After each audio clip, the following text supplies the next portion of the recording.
Ay magandang araw po sa inyo mga kababayan at talaga naman nakakasama po ng loob kapag nababalitaan natin na ang ilang mga opisyal po ng ating gobyerno ay tila nagwawaldas po ng pera ng bayan.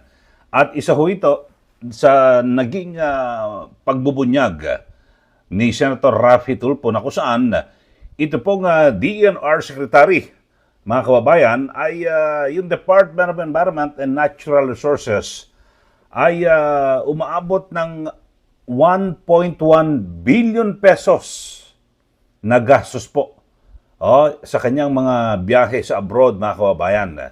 Grabe ho, no? 1.1 billion at ito po ay pinanggastos dito po sa biyahe sa abroad ng DENR Secretary. At may katwiran po sila dyan na hindi lang daw po siya gumastos niyan, yung ilan pang mga opisyal ng DNR. Pero talagang nakakagulat, mga kababayan, kung bakit umabot. Kasi sa mga nakaraan po na mga kalihim ng DNR ay hindi naman umaabot sa bilyong piso ang halaga ho ng ginagastos dito po sa mga foreign trips, mga kababayan. So talagang matindi ho. At ito hong si DNR Secretary Tony Loizaga, talagang lahat po, wala pong pinapalampas, no, na mga events sa abroad at siya po ay dumadalo raw, mga kababayan. Kaya nga ang tanong po ni Senator Raffy Tulfo, ano ang pakinabang ng taong bayan dito po sa sangkaterbang foreign trips ni DNR Secretary Yulo Loizaga? Wala ho siyang maisagot Alam niyo, panoorin po natin, no? Ito hong pagbubunyag, nabuko po, nabuking ni Senator Raffy Tulfo, ito hong 1.1 billion pesos na halaga, no? Yung mga gastusin, ginastos sa pagbabiyahe ng DNR. Kayo ho, yung mga taxpayers, ano ho ang pakiramdam niyo ho rito, mga kababayan? Sabi po, ito ho, at yung palitan po ng sagot, ay kasi ito pong si Senator Cynthia Villar, siya po ang nag-i-sponsor sa budget ng DNR. Kaya siya po ang sumasagot para mabilis. Yung senador na po, kung sino nag-sponsor, ay siya po ang sasagot sa mga tanong ng kapwa senador sa bawat departamento. Kaya ito po si Senator Raffy Tulfo, kanyang tinatanong ang DNR, bakit 1.1 billion ang ginastos mo dito po sa mga foreign trips? At ngayon 2023 ho, at ngayon humihingi na naman ng 1.175 1.1 billion. Nako, may githo sa 1.1 billion na naman.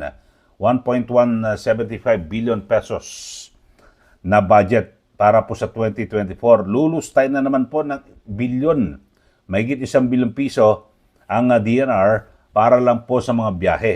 Yun po kanilang hiningin budget Pero sabi po ng DNR, sabi po ni Senator Cynthia Villar, ayon po sa DNR, ay ito raw po ay aprobado ng mahilig ding bumiyahe, mga kababayan, si Pangulong Ferdinand Bongbong Marcos Jr. Pakinggan po natin. Ito pong si Senator Raffy Tulfo, mga kababayan, at talagang ito maganda ho yung kanyang pagbubunyag at nabuko, marami ho siyang mga sources mismo mula po sa DNR na talagang parang kinakatiho itong DNR Secretary na abroad ng abroad, lahat ho ng mga event ay pinupuntahan niya. Kaya yun, may git sa 1 bilyon ang ginastos po ng taong bayan. Kayo mga taxpayers, tignan nyo ho ito. Panoorin nyo po.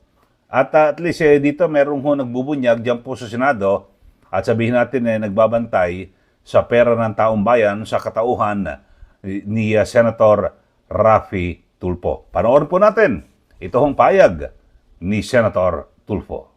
The travel expenses. The Office of the Secretary of the DNR was allotted in 2023 1.1 billion pesos, and in 2024 it will be allotted 1.173 billion pesos. Now, ang gusto ko palang malaman, paano po nagastos itong 1.1 billion noong 2023? First question. Pangalawang question, ano po ang nagbunga sa mga trips na ito? At pangatlo at follow-up question, meron po kasi ako natanggap na mga reklamo mula mismo sa mga DNR na yung secretary daw po ng DNR ay isang jet setter. This year alone, or starting nung siya po ay ma-appoint, umabot po sa 13 to 14 times yung kanyang foreign trips. Correct me if I'm wrong.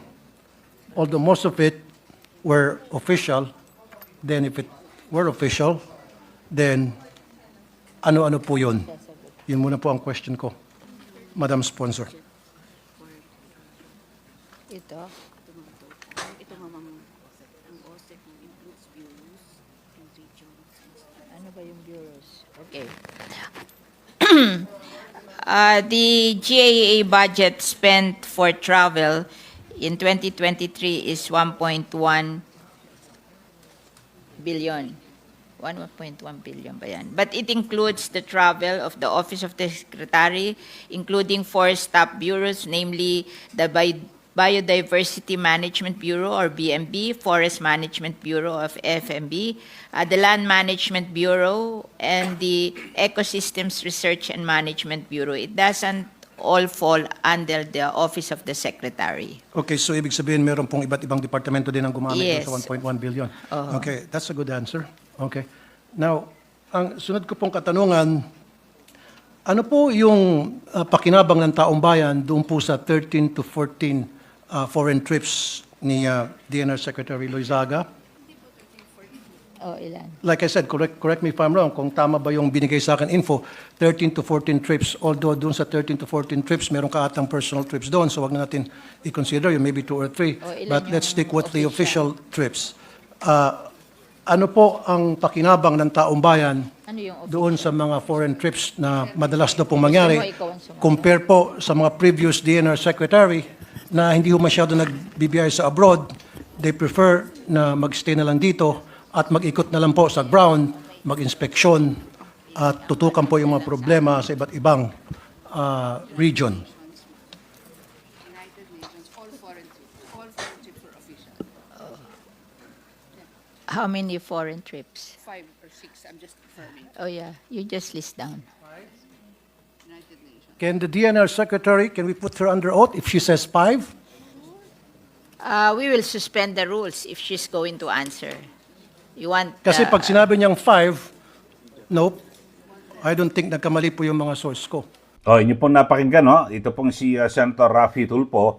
At ang sumasagot po sa kanyang mga tanong ay ito pong si Senator Cynthia Villar. Kasi yung sistema ho, yung panuntunan, dyan po sa Senado at maging sa Kamara, may nag-i-sponsor po, no, na mababatas sa bawat budget ho ng isang departamento. Bakit to? Para mas mabilis ho ang proseso. So, lahat po ng mga ibinabatong tanong ni Senator Raffy Tulfo sa DNR, si Madam Sponsor, no, Senator Cynthia Villar, ang sumasagot. Siguro na ulinig nyo sa video nung sinimulan na ho ni Senator Raffy na ito ho, yung budget, no, ng DNR, may 1 billion, narinig nyo siguro sa video na, naku, wala akong alam yan.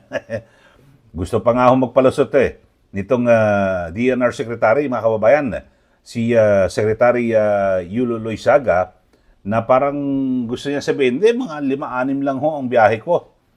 Pero nagalit to si Senator Tulfo mga kababayan.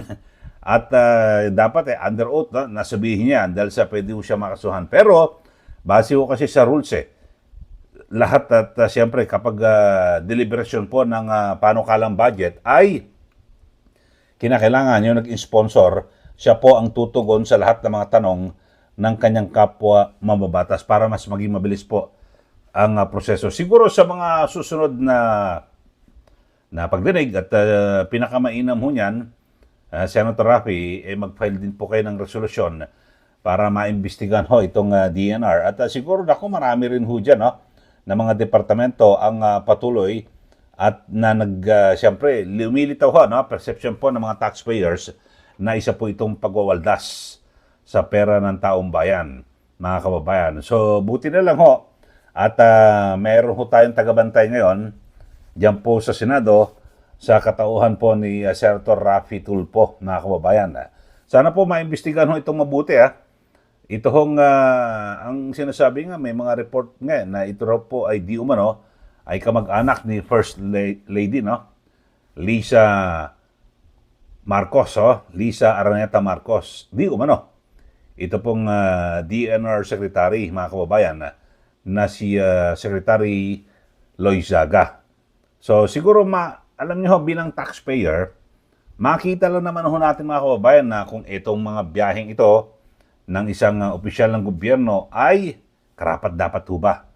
Merong pakinabang. Yung tanong nga ho ni Senator Raffy Tulfo ano ang naging pakinabang ng taong bayan dito sa sangkaterbang biyahe ni DNR Secretary Yulo Loizaga? Ano? Dire-diretso pa rin naman baha. Talagang yung matindi ho yung pag-abuso sa kalikasan dito po sa ating bansa. So wala po Kung atin pong sisipating mabuti, kayo ho, yung mga taxpayers, o ako bilang taxpayer, wala ho Sa aking pananaw bilang taxpayer, pagwawaldas lang ho yan ng pera ng taong bayan. So salamat po kay Senator Raffy Tulfo. Sana lagi ho kayo magbabantay, Senator, sa mga ganitong departamento na talagang walang habas ang paggastos sa pera ng taong bayan. Maraming salamat. Ito po si Ka Eli. Muli po, magandang araw sa inyo.